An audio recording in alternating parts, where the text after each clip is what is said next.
Mis padres me borraron de sus vidas durante 5 años porque mi hermana les dijo que había abandonado la facultad de medicina.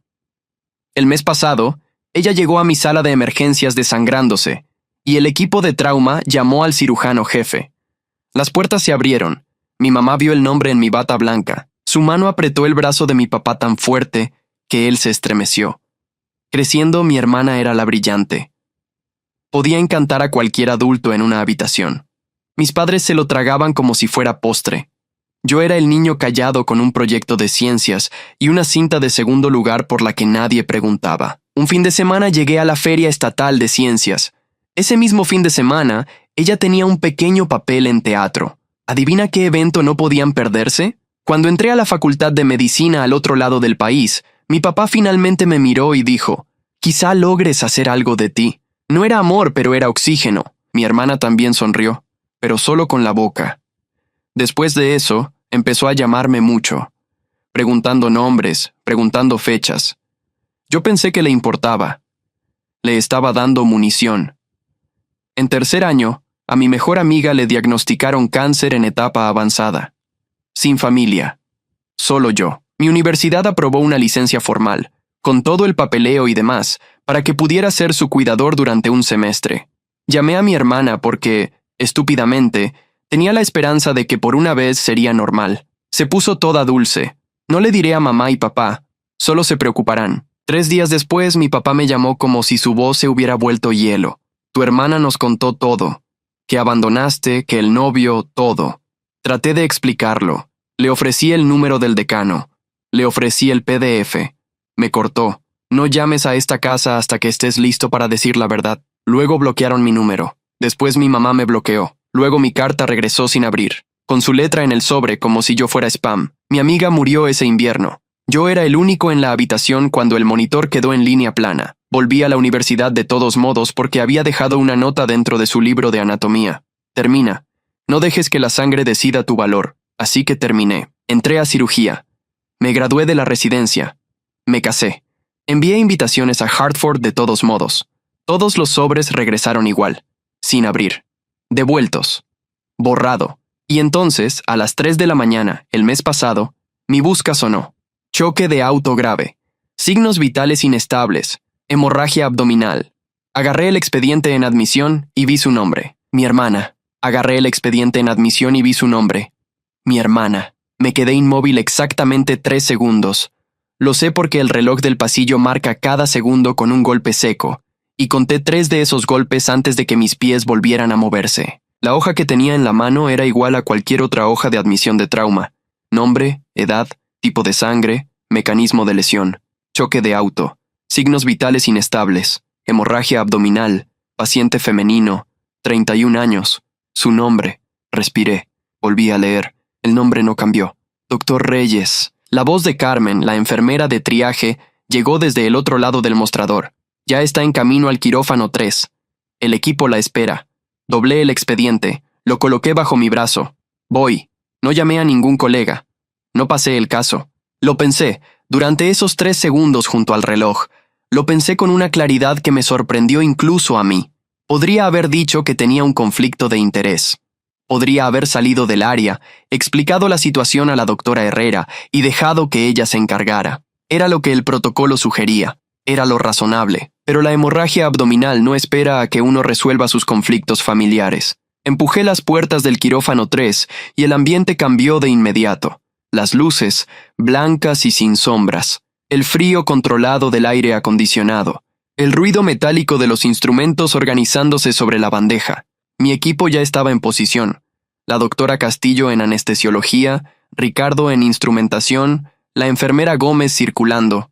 Cirujano jefe en sala, anunció Carmen detrás de mí. Nadie preguntó nada. Así funciona este lugar. Cuando uno lleva 6 años como cirujano jefe de trauma, la gente aprende a no hacer preguntas innecesarias antes de una cirugía. Me lavé las manos con el cepillo quirúrgico durante el tiempo reglamentario. 80 segundos. Conté cada uno. Sentí el agua fría en los nudillos, entre los dedos, bajo las uñas. Me puse los guantes, me até el cubrebocas. Me acerqué a la mesa. La vi por primera vez en 5 años. Su cara estaba cubierta en parte por la mascarilla de oxígeno. Tenía moretones en la frente y en el cuello por el golpe contra el volante o el cinturón. No supe cuál. El monitor cardíaco marcaba un ritmo irregular. Su presión estaba cayendo. No me permití pensar en otra cosa que no fuera lo que veía frente a mí. Una paciente de 31 años con hemorragia intraabdominal activa, cuya presión sistólica seguía bajando y que necesitaba intervención inmediata. Signos al momento de ingreso, dije. Presión 84/50 al ingreso. Ahora 78/48, respondió Castillo desde su posición. Frecuencia cardíaca 118. Saturación 91 con oxígeno suplementario. Hemoperitoneo confirmado en FAST. Probable laceración esplénica grado 3. Transfusión en curso. 2 unidades de glóbulos rojos corriendo. Plasma fresco también. Bien. Procedemos. La cirugía duró 2 horas con 40 minutos. Hubo un momento, aproximadamente en la 1:20, cuando la presión cayó de forma abrupta y el monitor empezó a sonar con una frecuencia que reconozco incluso dormido. Ricardo me extendió el instrumental sin que yo lo pidiera.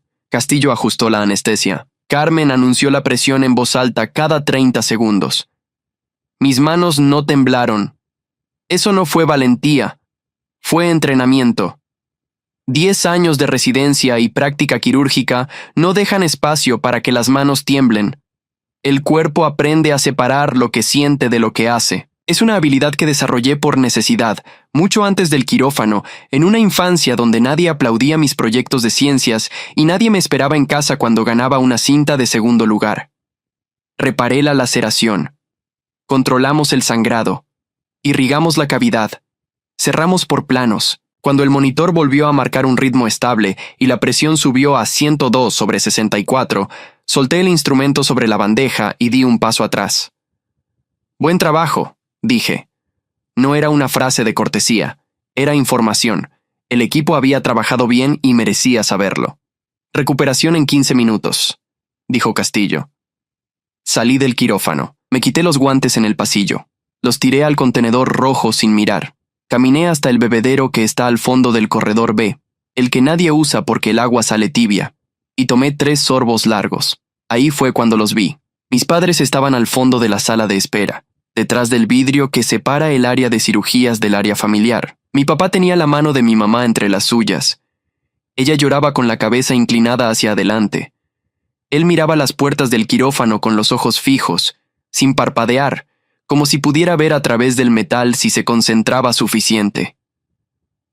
Llevaban 5 años sin ver mi cara, sin oír mi voz, sin responder mis cartas. Ahora estaban mirando el nombre bordado en mi bata. Me quedé del otro lado del vidrio durante un momento. No fue dramatismo, fue cálculo.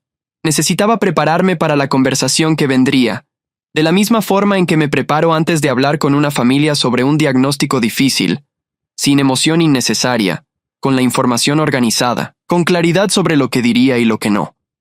Empujé la puerta de la sala de espera. Mi mamá levantó la vista primero. Su cara cambió de una forma que no supe leer de inmediato. Algo entre el alivio y el shock, y algo más, algo que se parecía al miedo. Mi papá se puso de pie. Fue un movimiento involuntario, el tipo de gesto que uno hace cuando ve entrar a una autoridad a una habitación. Me detuve a una distancia de 2 metros. La misma distancia que mantengo con todas las familias de pacientes. Soy el doctor Reyes, dije, cirujano jefe de trauma. Fui el responsable de la cirugía de su hija. Silencio. Mi papá abrió la boca. La cerró. Mi mamá apretó el pañuelo que tenía entre los dedos. La cirugía fue exitosa. Continué. Encontramos una laceración esplénica grado 3 con hemoperitoneo activo. Reparamos el vaso y controlamos el sangrado. Actualmente está siendo trasladada a recuperación. Su condición es estable. Mateo.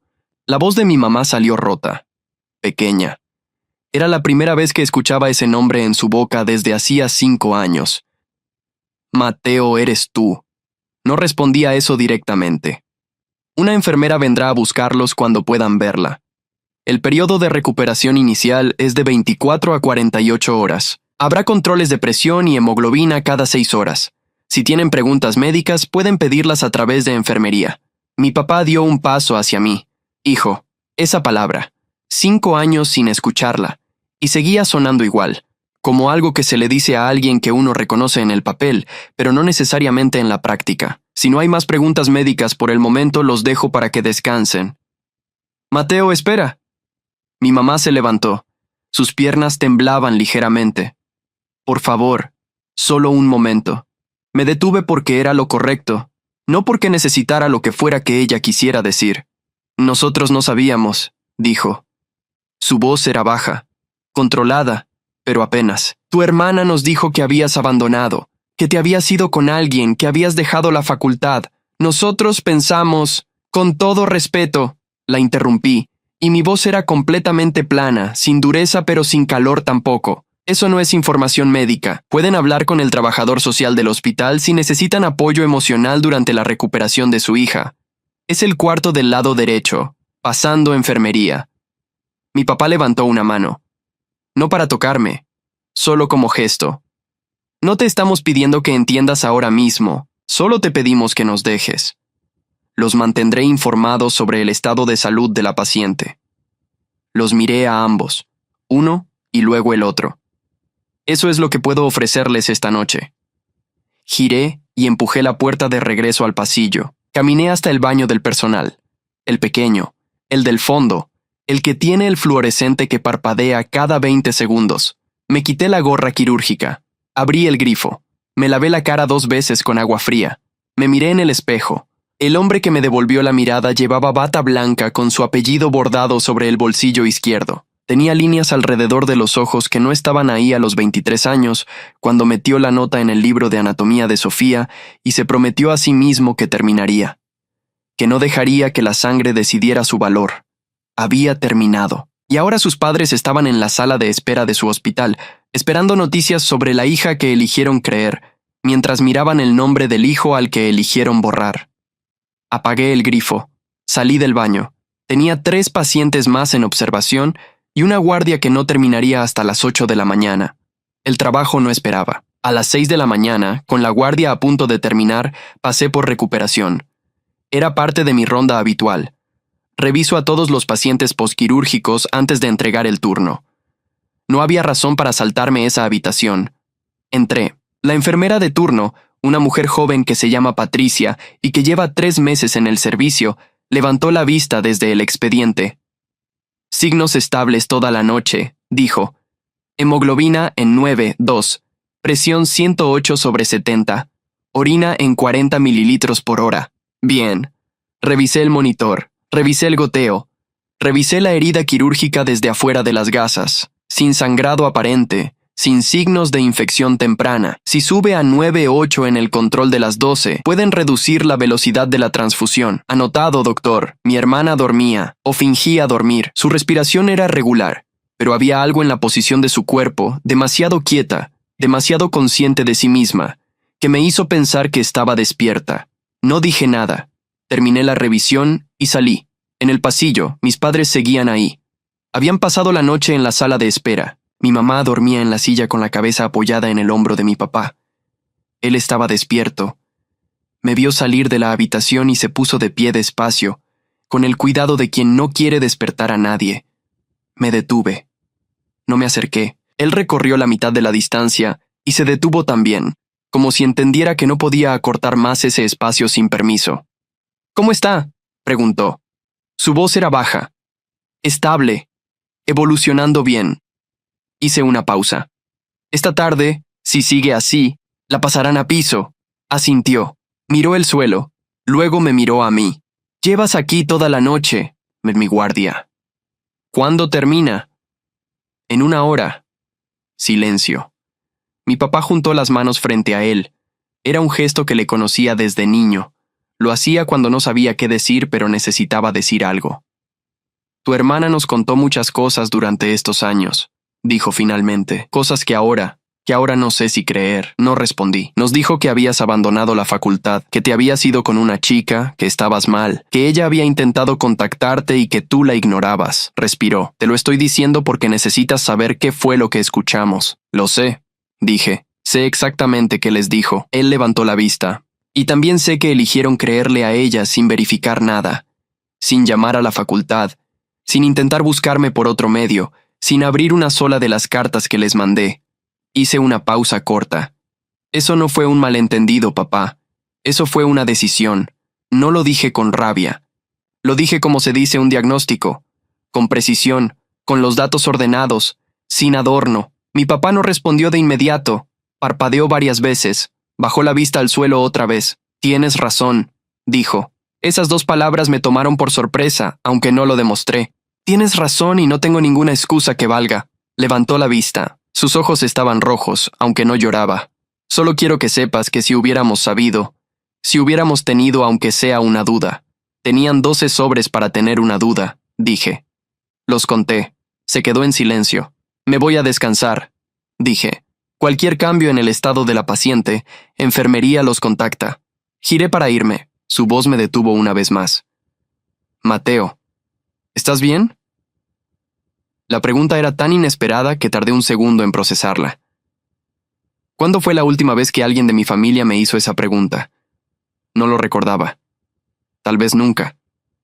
Sí, respondí. Tengo una vida muy buena. Y me fui.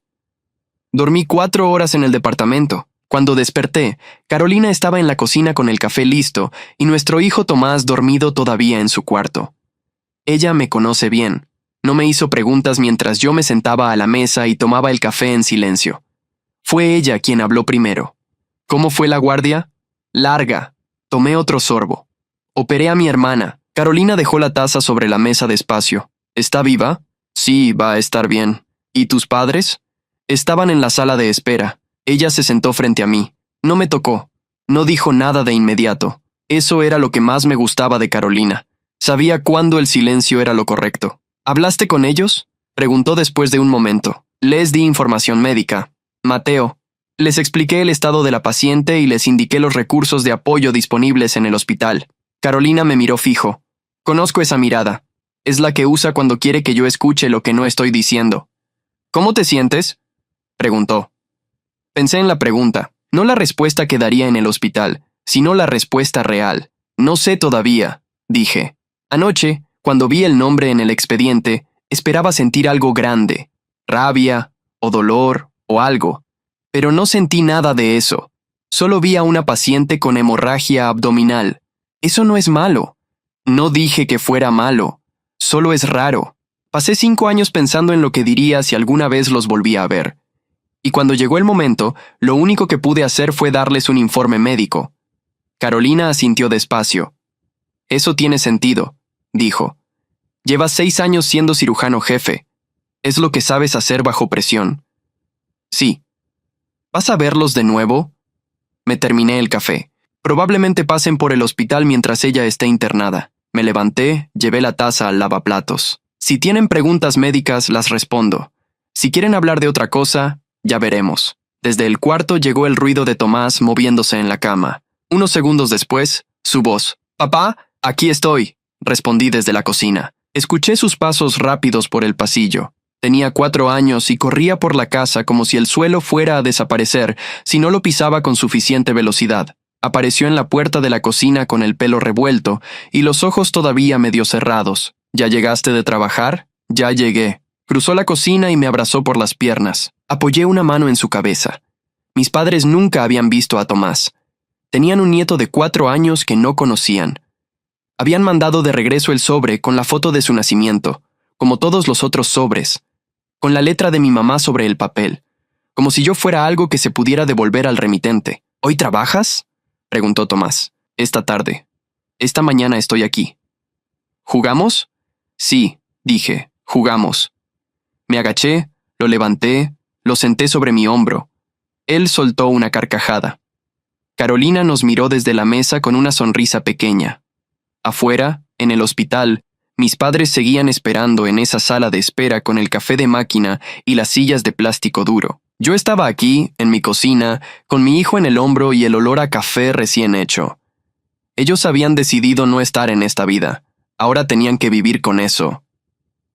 Al tercer día, mi hermana pidió verme. No me lo pidió directamente. Se lo dijo a Patricia, la enfermera, quien me lo transmitió con la neutralidad profesional de quien sabe que no es su problema. La paciente de la 14 pregunta si puede hablar con usted, doctor. Dice que es personal. Dígale que paso en la ronda de la tarde. Pasé a las 5. Mis padres no estaban en el pasillo. Los había visto salir hacia la cafetería 20 minutos antes desde el corredor. Entré, revisé el expediente, revisé el monitor, revisé la herida. Todo en orden. Luego jalé la silla que estaba junto a la ventana, la coloqué a 1,5 metros de la cama y me senté. Mi hermana me miraba. Sofía. Siempre había sido Sofía la brillante, Sofía la encantadora, Sofía a quien todos recordaban al salir de una habitación. Ahora tenía el pelo recogido sin cuidado, la cara sin maquillaje, un moretón amarillando en la frente y una vía intravenosa en el brazo izquierdo. Nadie encanta a nadie desde una cama de hospital. Gracias, dijo. Su voz estaba ronca. Por operarme. Era mi turno de guardia. Ella cerró los ojos un momento. Los volvió a abrir. Podrías haber pasado el caso. Sí. ¿Por qué no lo hiciste? Porque tenías una hemorragia activa y no había tiempo. Sofía asintió despacio. Miró el goteo de su vía durante un momento. Mateo, dijo. Soy tu médico esta semana. Puedes llamarme Dr. Reyes si eso hace la conversación más fácil. Algo cruzó su cara. No supe si fue dolor o algo más. Está bien. Respiró. Dr. Reyes, necesito decirte algo. Te escucho. Ella no habló de inmediato. Miraba el techo con los ojos fijos, como si estuviera ordenando las palabras antes de soltarlas. Lo reconocí. Era un gesto que hacía desde niña cuando estaba a punto de decir algo que sabía que iba a tener consecuencias. Cuando entré al 3er año de la carrera, empezó. Empecé a ver que tú eras mejor que yo. No en notas, sino en otra cosa. Tenías una forma de pensar que yo no tenía. Los profesores te recordaban. Hacías preguntas que nadie más hacía. Hizo una pausa. Mamá y papá siempre me dijeron que yo era la brillante. Pero tú eras el que iba a llegar más lejos. Yo lo sabía, y eso me asustó. No dije nada. Cuando me contaste lo de tu amiga, lo de la licencia, lo vi como una oportunidad. Su voz no temblaba. Lo decía como un hecho. Eso, paradójicamente, lo hacía peor. Si mamá y papá se enteraban de que habías dejado de ir a clases, aunque fuera temporalmente, se decepcionarían. Y yo quería que se decepcionaran. Quería que por una vez la que fallara fueras tú. El monitor seguía marcando su ritmo. Afuera, en el pasillo, alguien pasó empujando una camilla. Lo que no calculé, continuó, es que ellos te borrarían del todo. Yo pensé que se enojarían, que habría una pelea, que las cosas se complicarían un tiempo. No pensé que bloquearían tu número. No pensé que devolverían las cartas. ¿Y cuándo te diste cuenta de lo que habías hecho? Pregunté. Cuando regresaste el sobre de mi boda. Me miró. Mandé la invitación pensando que ya era suficiente tiempo, que si te escribía directamente, sin pasar por ellos, podrías venir. Cuando llegó de vuelta sin abrir, entendí que el daño era mayor de lo que había calculado. ¿Y no dijiste nada? No. ¿Por qué? Sofía tardó en responder.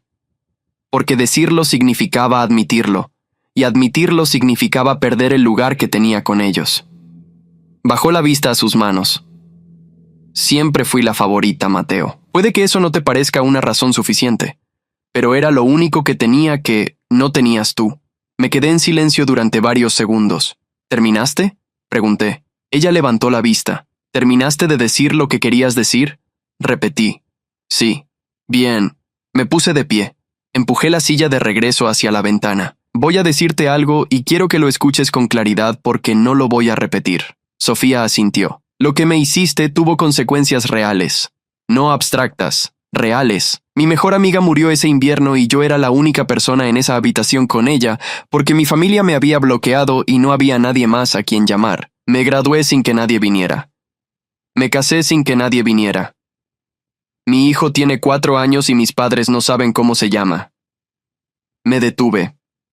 Eso no fue un malentendido que se salió de control. Eso fue el resultado directo de lo que decidiste hacer. Sofía no apartó la vista. Tenía los ojos brillantes, pero no lloraba. Lo sé, dijo. No te estoy pidiendo que lo sientas de ninguna forma particular. Te estoy informando de los hechos para que no haya confusión sobre el tamaño del daño. ¿Puedes perdonarme? Preguntó. La pregunta era directa. Se lo reconocí en silencio. No lo sé, respondí. Ahora mismo no. Tal vez con el tiempo. Tal vez no. Tomé el expediente de la bandeja al pie de la cama. Lo que sí puedo decirte es que vas a salir de este hospital en buenas condiciones físicas. Eso es lo que me comprometí a hacer cuando entré al quirófano 3. ¿Y después? Después no depende de mí. Caminé hacia la puerta. Su voz llegó desde atrás, más baja que antes. Mateo. Me detuve, pero no giré. Siento lo de Sofía, tu amiga. Siento que hayas estado solo esa noche. Era la primera vez que alguien de mi familia nombraba a Sofía. En todos estos años, nadie había preguntado por ella. Ni siquiera en las pocas conversaciones que tuve con mis padres antes del bloqueo total. No sé por qué eso fue lo que más me costó escuchar. Seguí caminando. En el pasillo me crucé con mis padres, que volvían de la cafetería con 2 vasos de café de máquina. Mi mamá me miró con una pregunta en la cara que no hizo en voz alta. Mi papá solo asintió. Acabo de revisar a la paciente, dije. Sigue evolucionando bien. Si mañana el control de hemoglobina está en rango, pueden retirar la última unidad de transfusión. Gracias, dijo mi papá. Mi mamá abrió la boca. La cerró. La volvió a abrir. ¿Puedo preguntarte algo? Pueden preguntarme lo que quieran. ¿Tienes familia? Su voz era cuidadosa, como si la pregunta fuera frágil. Quiero decir, ¿estás bien acompañado? Pensé en Carolina esta mañana con el café listo. Pensé en Tomás corriendo por el pasillo hacia mí con el pelo revuelto. Sí, dije, tengo familia. Y seguí caminando. Mis padres me esperaban en el estacionamiento. No fue casual. Cuando salí del hospital a las 7 de la tarde del 5.º día, los vi junto al muro de concreto frente a la salida del personal. Mi papá tenía las manos en los bolsillos. Mi mamá cargaba su bolso con las 2 manos, apretado contra el pecho, como si necesitara algo a qué aferrarse. Me detuve. Podría haber dado media vuelta y salido por la entrada principal. Pero eso hubiera sido esquivarlos, y yo no les debía eso. No les debía nada, en realidad, pero tampoco me interesaba actuar como si les tuviera miedo. Caminé hacia ellos. Sabíamos que salías por aquí, dijo mi papá. La enfermera Patricia nos dijo que tu turno terminaba a las 7. Hice una nota mental de hablar con Patricia sobre la confidencialidad de los horarios del personal. ¿Qué necesitan?, pregunté. Mi mamá dio un paso hacia mí. Se detuvo a 1 metro, como si hubiera una línea invisible que no se atrevía a cruzar. Necesitamos hablar contigo, dijo. No sobre Sofía, sobre nosotros, sobre lo que pasó. Ya hablamos en el pasillo. No fue suficiente. Miré mi reloj. Carolina sabía que podía llegar tarde cuando tenía guardia larga, así que eso no era el problema. El problema era que esta conversación no tenía un final claro, y las conversaciones sin final claro tienden a extenderse más de lo necesario. Tienen 10 minutos, dije. Hay una banca ahí. Nos sentamos, yo en un extremo, ellos en el otro, juntos, mi mamá con el bolso todavía apretado contra el pecho. Mi papá habló primero. Encontré las cartas, dijo. Lo miré. Las que devolvimos. Tu mamá las guardó en una caja, no sé por qué, pero las guardó. Anoche las abrimos. Respiró. Las leímos todas. No dije nada. La invitación de tu graduación, la del matrimonio, la foto del bebé. Su voz se quebró ligeramente en la última palabra. Se tomó un segundo. Hay una carta donde describes el hospital donde empezaste la residencia. Dices que el primer día llegaste tan temprano que el estacionamiento estaba vacío, que tomaste un café en una máquina del pasillo y que pensaste en nosotros. Recordaba esa carta. La había escrito a las 6 de la mañana, sentado en una banca del pasillo, con el café más malo que había tomado en mi vida, y una mezcla de orgullo y tristeza que no sabía bien cómo procesar. La había mandado 3 días después. Llegó de vuelta en menos de una semana, con la letra de mi mamá en el sobre. Las leyeron, dije. Bien. Mateo, dijo mi mamá. Su voz estaba tensa, controlada. Cometimos un error muy grave. Sí. No tenemos excusa. No. Pero necesitamos que sepas que si hubiéramos abierto aunque sea una de esas cartas, mamá. La interrumpí con calma. No me interesa hablar de lo que hubiera pasado si hubieran hecho algo distinto. Lo que pasó, pasó. No se puede deshacer. Ella asintió. Tenía los ojos rojos, pero no lloraba. Me preguntó si estaba haciendo un esfuerzo consciente por no hacerlo, sabiendo que las lágrimas no iban a funcionar conmigo. Si era así, lo agradecí. ¿Qué podemos hacer?, preguntó mi papá. Dinos qué necesitas que hagamos. Nada. Él frunció el ceño. No es una respuesta de enojo, aclaré. Es literal. No necesito que hagan nada. Mi vida funciona. Tengo trabajo, tengo esposa, tengo un hijo. No hay un hueco que ustedes necesiten llenar. Mi mamá cerró los ojos un momento. ¿Podemos conocerlo?, preguntó. Su voz era pequeña. ¿A tu hijo? La pregunta era la que yo había estado esperando desde el primer día en el pasillo. Era inevitable. Se llama Tomás, dije. Tiene 4 años. Le gustan los dinosaurios y los camiones de bomberos. Duerme con un peluche de ballena que se llama Bernardo. Hice una pausa. Les estoy diciendo esto porque es información que merecen tener, no porque sea una invitación. Mi mamá apretó los labios. ¿Cuándo podríamos? No lo sé, dije. Eso no es una decisión que pueda tomar en un estacionamiento a las 7 de la tarde después de 5 días de guardia. Es una decisión que tomo con Carolina, que es su mamá, y que involucra lo que es mejor para él. Por supuesto, dijo mi papá rápidamente. Por supuesto, tienes razón. Lo que sí les digo ahora es esto. Los miré a los dos, uno y luego el otro. Si en algún momento hay un acercamiento, va a ser en mis términos y en los de Carolina, sin fechas que yo no haya propuesto, sin apariciones sorpresa, sin intentar compensar 5 años en una tarde. Hice una pausa. ¿Eso está claro? Claro, dijo mi papá. Mi mamá asintió. Bien, me puse de pie. Tomé las llaves del bolsillo. ¿Cómo está Carolina?, preguntó mi mamá de pronto. ¿Es feliz contigo? Era una pregunta extraña viniendo de ella. Una pregunta que no tenía derecho a hacer, pero que tampoco era maliciosa. Sí, dije. Es muy feliz. Me alegra. Y lo dijo de una forma que sonó sincera, lo cual me tomó por sorpresa. Mereces eso, Mateo. Siempre lo mereciste. No respondí a eso, no porque no supiera qué decir, sino porque cualquier respuesta que diera habría una conversación más larga, y los 10 minutos ya habían pasado. Sofía tiene el alta médica el lunes, dije. Les recomiendo que el miércoles siguiente la lleven a control con su médico de cabecera. Le voy a dejar las indicaciones escritas en el expediente. Gracias, dijo mi papá. Caminé hacia mi auto. Mateo. Era la voz de mi mamá. Me detuve, pero no giré. ¿Alguna vez vas a poder mirarnos sin vernos como los padres que te fallaron? Pensé en la pregunta durante unos segundos. No lo sé, respondí. Pero si algún día llega ese momento, van a ser los primeros en enterarse. Subí al auto. Puse el motor en marcha. Al salir del estacionamiento los vi en el espejo retrovisor, los dos juntos, de pie junto a la banca, mirando cómo me iba. Puse la radio, un noticiero local, el tráfico en la autopista norte. Llegué a casa 20 minutos después. Carolina abrió la puerta antes de que yo tocara.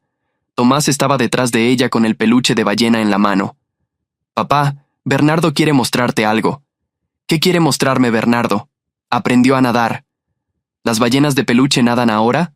Las de Bernardo sí. Carolina me miró por encima de la cabeza de Tomás con una pregunta silenciosa. Asentí una vez. Estoy bien. Ella asintió de vuelta. Entré. Cerré la puerta.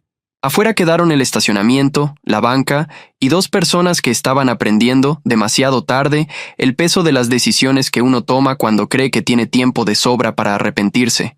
Sofía recibió el alta el lunes, como estaba previsto. Yo no estaba en el hospital ese día. Era mi día libre, y lo pasé en casa con Tomás y Carolina, sin pensar en nada relacionado con el hospital. O eso intenté. Carolina me dijo una vez que mi cara tiene una forma particular de ponerse cuando estoy pensando en algo que no quiero pensar. Que los músculos alrededor de los ojos se tensan de una manera que no controlo. No me dijo nada ese lunes, pero me preparó el café sin que yo lo pidiera y puso una película de dinosaurios para Tomás que duró suficiente tiempo para que pudiéramos hablar en la cocina sin interrupciones. ¿Sabes cuándo se va tu hermana?, preguntó. Hoy le dan el alta. Carolina asintió. Tomó su taza. ¿Cómo te sientes con eso? Aliviado, dije. Y era verdad. Ya no hay razón para que mis padres estén en el hospital.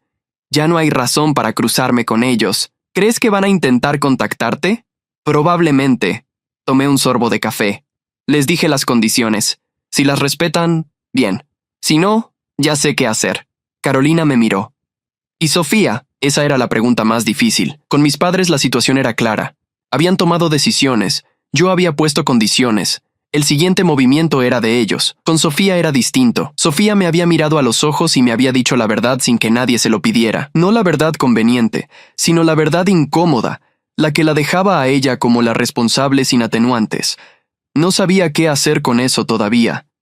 No lo sé, dije. Carolina asintió y no preguntó más. 3 semanas después del alta, recibí un mensaje de un número que no tenía guardado. Soy Sofía. Sé que no tienes mi número. Puedes borrarlo si quieres. Solo quería decirte que conseguí un trabajo en una clínica veterinaria. Recepción. No es medicina, pero es un inicio. Estoy bien. Lo leí 2 veces. Lo guardé sin responder. Se lo mostré a Carolina esa noche. Ella lo leyó. Me devolvió el teléfono. ¿Qué vas a hacer? No sé todavía. ¿Quieres responder? No quiero nada todavía.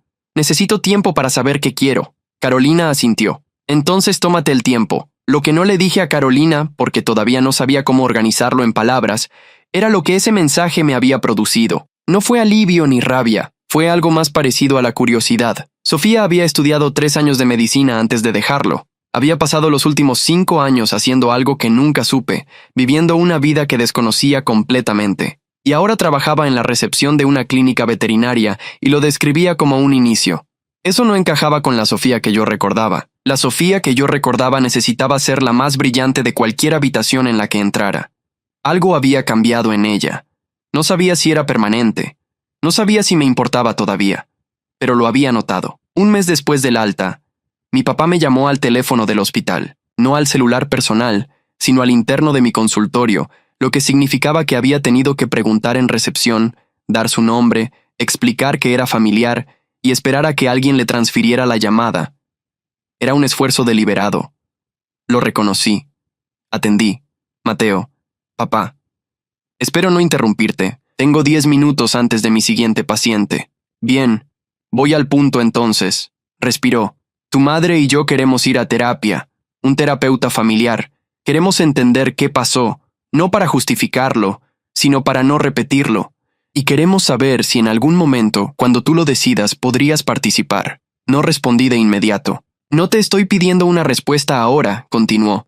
Solo quería que supieras que lo estamos haciendo, que no estamos esperando que tú vengas a nosotros, que estamos trabajando de nuestro lado. ¿De quién es el terapeuta?, yo pregunté. Se lo pregunté porque era información relevante, no por otra razón. Si iban a hacer el proceso, que lo hicieran bien. Se llama doctora Villanueva. La recomendó el médico de cabecera de tu mamá. Bien, hice una pausa. Me alegra que lo estén haciendo. ¿Lo considerarías?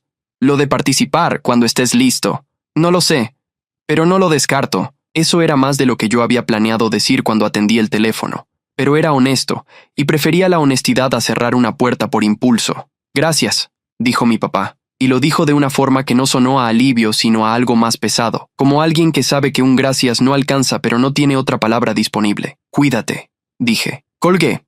Mi siguiente paciente era un hombre de 52 años con una hernia abdominal recurrente que necesitaba discutir opciones quirúrgicas. Entré al consultorio, me senté frente a él y le pregunté cómo había evolucionado desde la última consulta. El trabajo siguió. Lo que me enteré de Sofía en los meses siguientes no fue por ella directamente. Fue por mi mamá, que empezó a mandarme mensajes cortos cada 2 o 3 semanas. Mensajes que no pedían respuesta, pero que yo a veces respondía con 1 o 2 líneas. Por esos mensajes supe que Sofía había dejado el departamento que compartía con 2 amigas y se había mudado a un lugar más pequeño, sola, que había empezado a ver a un terapeuta, que había intentado retomar el contacto con personas de la Facultad de Medicina y que la mayoría no había respondido, no por malicia, sino porque 5 años es mucho tiempo y las personas siguen adelante. Eso último me lo imaginaba. Lo había vivido al revés. Yo había seguido adelante mientras ellos se quedaban con la versión de mí que Sofía les había construido. Lo que mi mamá no me dijo, pero que yo deduje, era que Sofía estaba descubriendo lo que significaba no ser la favorita de ninguna habitación, sin la red familiar que siempre la había sostenido, sin el título de la brillante, sin el lugar que había ocupado durante 30 años. Tenía que construir algo desde cero. Yo había hecho eso a los 23. Obligado y solo. Ella lo estaba haciendo a los 31, con más recursos y con la ventaja de haberlo elegido, aunque fuera por necesidad. No sentí satisfacción con eso. Tampoco sentí lástima. Sentí, por primera vez desde aquella madrugada en el área de trauma, algo parecido a la indiferencia. No la indiferencia fría de quien borra a alguien, sino la indiferencia tranquila de quien ya no necesita ningún resultado particular para estar bien. Sofía podía construir su vida o no construirla. Mis padres podían ir a terapia o dejar de ir. Yo tenía la mía. Y funcionaba. La doctora Villanueva tenía el consultorio en el 4º piso de un edificio gris sobre la avenida Constitución. Llegué 10 minutos antes de la cita. Me senté en la sala de espera, tomé un vaso de agua del dispensador y revisé el teléfono sin leer nada. Era un hábito que había desarrollado en las salas de espera de los hospitales.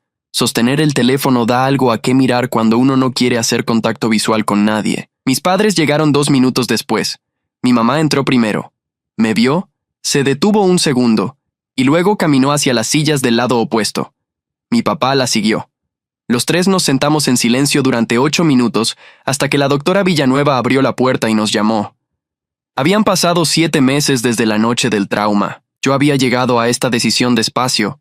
No fue un momento de claridad ni una conversación que lo resolvió. Fue una acumulación.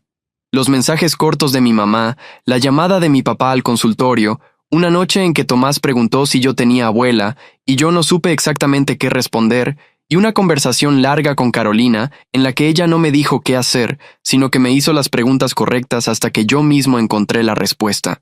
La respuesta era: una sesión. Sin compromisos, sin expectativas fijas, solo para ver. La doctora Villanueva era una mujer de unos 55 años con voz tranquila y un bloc de notas que usaba con moderación. Nos sentamos en 3 sillas dispuestas en triángulo. No en línea, no en círculo, en triángulo. Gracias por venir, dijo. Nos miró a los 3. Antes de empezar, quiero que cada uno me diga, en una oración, qué espera de esta sesión. Una oración, no más. Mi mamá habló primero. Quiero que mi hijo sepa que lo que hicimos nos destruyó por dentro, aunque nunca lo hayamos dicho. Mi papá fue el segundo. Quiero entender cómo llegamos a tomar las decisiones que tomamos, para no repetirlas con mi nieto. Yo fui el último. Quiero saber si esto puede ser algo funcional. No lo que era antes. Algo nuevo. La doctora Villanueva anotó algo en el blog. Bien, dijo. Trabajemos con eso. La sesión duró 1 hora. No voy a detallar todo lo que se dijo porque hay cosas que pertenecen a ese cuarto y no a ningún otro lugar. Pero sí hubo un momento, cerca de los 40 minutos, en que mi mamá dijo algo que no esperaba escuchar. Yo sabía que Sofía mentía. Mi papá la miró. No todo, continuó ella. Su voz era firme, sin temblor. No los detalles, pero había algo en su historia que no cuadraba. Y elegí no investigar porque investigar significaba enfrentar que habíamos fallado como padres con Mateo desde mucho antes de eso. Silencio. No fue solo Sofía, dijo. Fuimos nosotros también. Habíamos elegido a Sofía como favorita desde que Mateo tenía 6 años, y cuando ella nos dio una razón para mantener ese orden, la tomamos. Era la primera vez que alguien en mi familia nombraba eso directamente. No como implicación, no como contexto, como hecho. No supe qué sentir en ese momento. La doctora Villanueva me miró. ¿Quieres responder a eso?, preguntó. No todavía, dije. Necesito procesarlo. ¿Está bien? Y siguió la sesión. Salimos los 3 juntos al pasillo. El ascensor tardó. Nos quedamos de pie, los 3 mirando los números sobre la puerta metálica. ¿Vuelves la próxima semana?, preguntó mi papá. No lo sé todavía. Les aviso. Mi mamá abrió el bolso. Sacó un sobre pequeño y me lo extendió. Esto es para Tomás, dijo. No tienes que dárselo si no quieres, pero quería que lo tuvieras. Tomé el sobre. No lo abrí.